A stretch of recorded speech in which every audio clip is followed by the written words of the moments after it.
UPI एक तो है बायलैटरली हम कई सारे कंट्रीज के साथ जो क्यूआर कोड बेस्ड पेमेंट्स शुरू कर चुके हैं। आपको मालूम होगा पर्टिकुलरली हमारे जो नेबरिंग कंट्री हाल में श्रीलंका और मॉरिशस के साथ भी शुरू किया,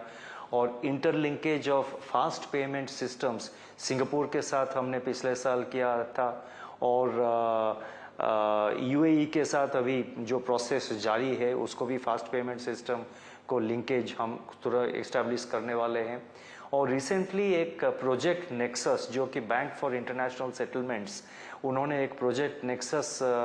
लॉन्च किया है जिसमें 6 countries including India we are the founding members. तो उसमें इंडिया है और हमारे south east Asian ASEAN members कुछ हैं। 6 countries we are together, we have joined, we are leading this project called project Nexus, जिसमें कि हमारा जो पेमेंट सिस्टम्स है फास्ट पेमेंट सिस्टम्स और उन देशों का जो फास्ट पेमेंट सिस्टम है उसमें लिंकेज आ जाएगा। तो इसीलिए हम ग्लोबली इसको यूपीआई को स्प्रेड कर रहे हैं। और NPCI which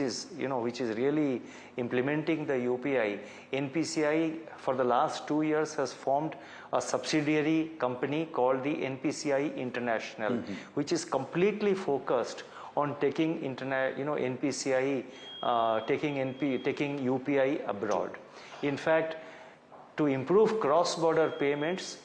the system that we have developed in India through our UPI and through CBDC, which is now in the pilot mode, and we have made UPI and CBDC interoperable,